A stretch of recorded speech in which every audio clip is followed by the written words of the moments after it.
Today I'm taking this rusty old file I found at a trash and treasure market and turning it into this beautiful shiny modern Tanto with a redwood and Tassie oak handle and sheath.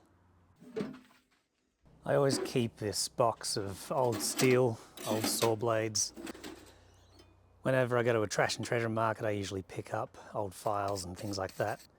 It's great to see where these files come from and what sort of files they were.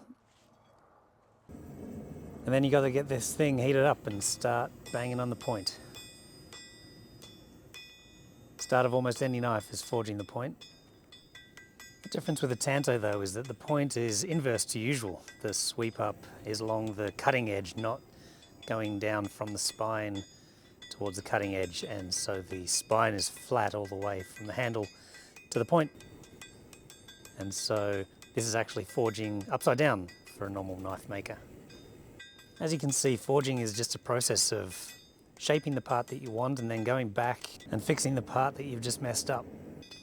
Plenty of reheats and then forging and then reheating and then forging.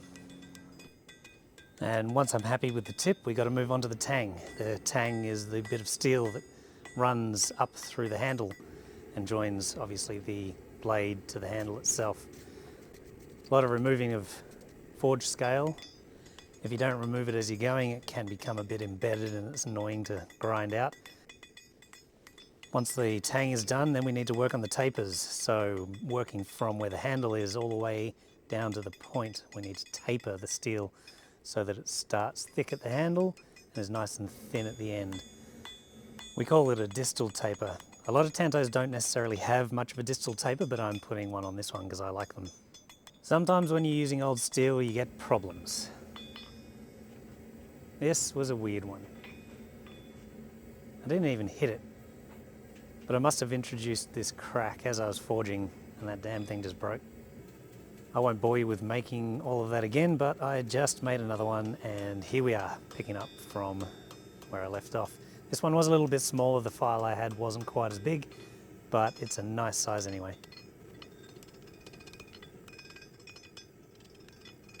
I like to forge as close to finished as possible, so I forge in the cutting edge. I find grinding the cutting edge a waste of material and I'd just rather blacksmith that in. Then there's a lengthy process of just refining the shape, and then you use this water. The heat creates steam underneath the blade and it basically explodes and knocks off all the scale. So I like to do that just at the end. And then a little bit more refining. I had a little bit too much of a bow in there. Then I soak it in the heat to relieve the forging stresses, and I'm really happy with the shape. So it's time to get on with the handle. Got to go find some wood. And luckily I had some of this redwood lying around. And for an integrated sheath and handle, we need to measure the entire blade and handle in one and cut out a single piece of wood that's going to encompass and encapsulate the entire knife and create the handle at the same time.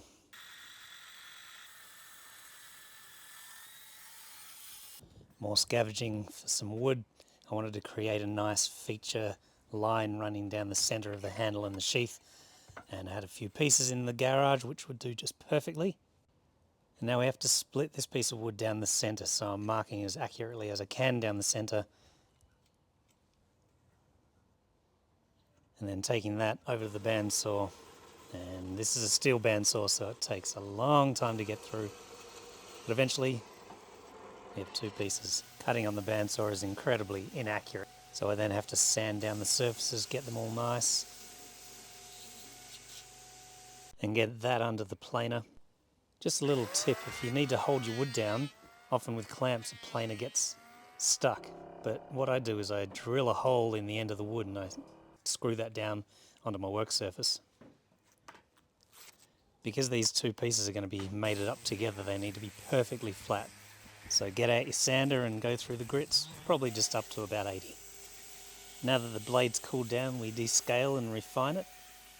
Forging is never perfect, you almost always have to do some sort of grinding. For this blade I didn't forge the surface perfectly flat, which I really like because it shows some forging indentations and means you can really see that hand touch. The next thing to do is to heat the steel up. With mystery recycled steel, it's hard to know exactly what temperature, but I go by colour and by eye because I've done it quite a few times.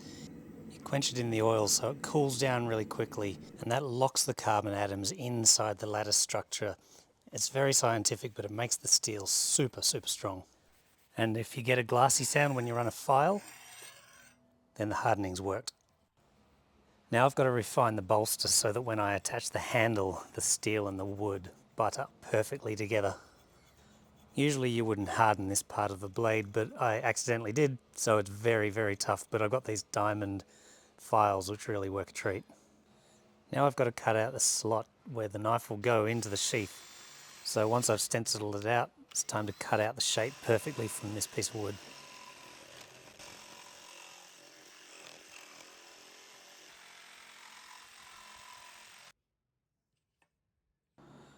First pass is actually pretty good, but it's a bit tight, so I've got to widen it a bit. Just using a file, it's pretty simple here. And then the blade fits perfectly.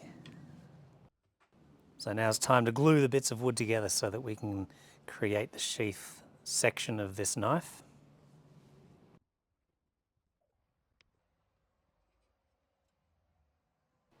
I'm putting the top piece on just to sandwich it together so it's all nice and flat. The top piece isn't actually glued at this point because I need to be able to take that off later. And now we want to polish the blade. I am not much for hand sanding, so I've found this nice technique to go through the grits on the orbital sander. Yes, it's cheating, but it's just a lot of work otherwise.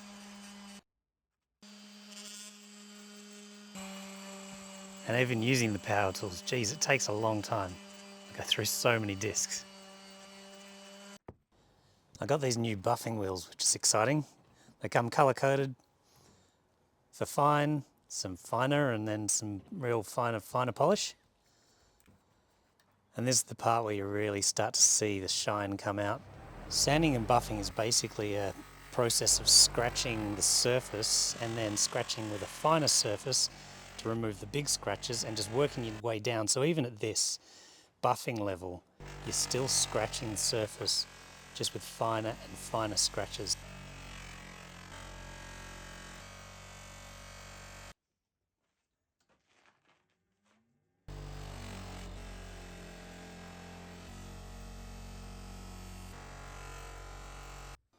And then everybody's favourite part, getting the microfiber cloth and just getting any fingerprints, oils, everything off of it and just seeing exactly how shiny this thing is. You can see some of the remaining dents and divots. That's from the forging process and I really like them. And now it's back to the sheath and the handle. There's a bit of glue to clean up.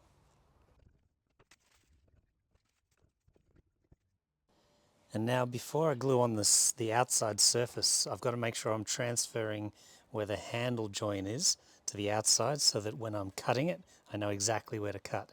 If I didn't create this mark, I wouldn't know where to cut later on. I'm putting a lot less glue on this side because we can't have glue squidging into the cavity. Now we clamp that up for an overnight dry.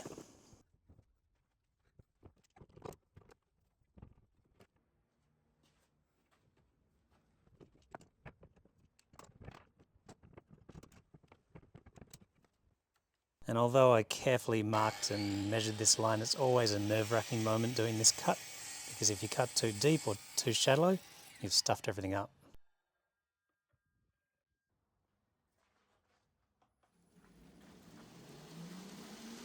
Now just doing some basic cleanup, getting rid of the outside of the wood so that I can see what I've got here. Now I've got to find some steel for the bolster. They don't call it a bolster on a Tanto, I think it's called a habaki. But this is a bit of a modern one and I don't really have a habaki exactly, so I'm just going to call it a bolster. It's basically the area where the blade meets the handle of the wood. So we like to have some steel in between the wood and the blade. So I mark out where I have to drill, grab the punch, the center punch, so your drill bit doesn't go dancing all over the place. Transfer the size from the piece of copper to the piece of steel. Use the metal bandsaw to cut out the second piece. And then mark out how large the tang is so that we can drill and then cut the hole at the right size. I actually made a bit of a mistake here. I measured the hole to the center of this piece of copper and the steel, and the tang isn't central to the blade, so that means that the bolster isn't going to be central to the wood. And now basically the worst job in the world.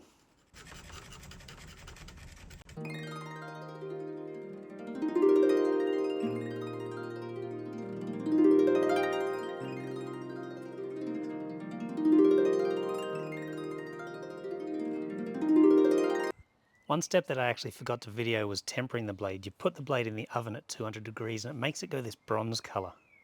It's very cool. And now it's time to glue the blade into the handle.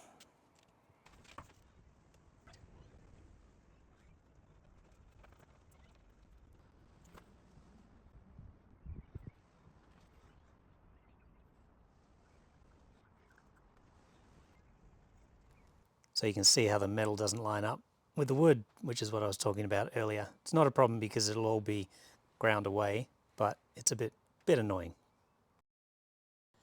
And now here I'm outlining where I'm going to be grinding the sheath. So I just outline where the blade is going to be inside, because obviously you don't know where the cavity on the inside is. So you mark it out and then grind down to that.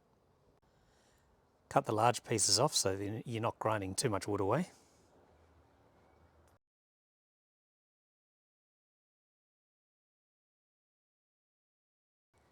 And then get to it. It's just a lot of really heavy grit, 36 grit grinding, just getting rid of chunks of wood, steel, starting to shape this thing up.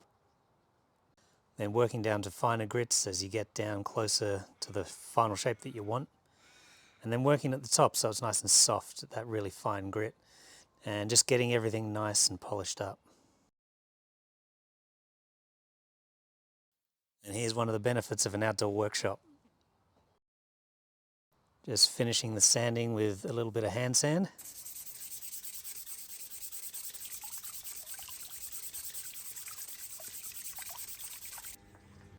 And now final polish to get rid of this bronze colour. Even though I love the bronze colour, it's just surface deep and it's going to come off anyway. So this is the final polish.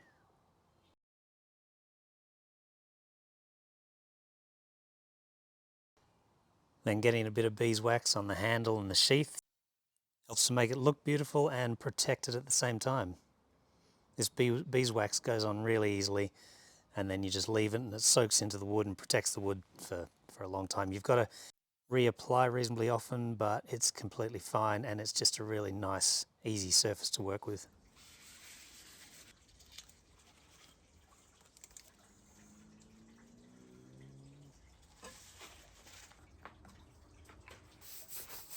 And now just sharpening the blade. I love this bit. It's relaxing, it's satisfying, and you know you're just finishing off those last little touches. First on the heavy grit, and then we clean that off, switch it over onto the fine grit.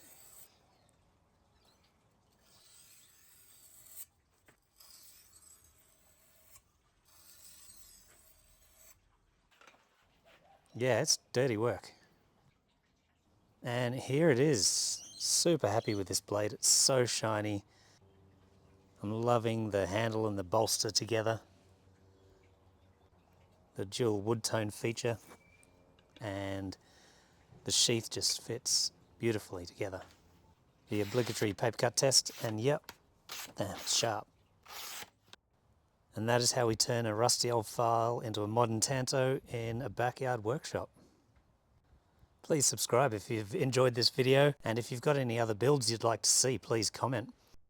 I love these little hints of the original file still in the steel. Now let's cut something.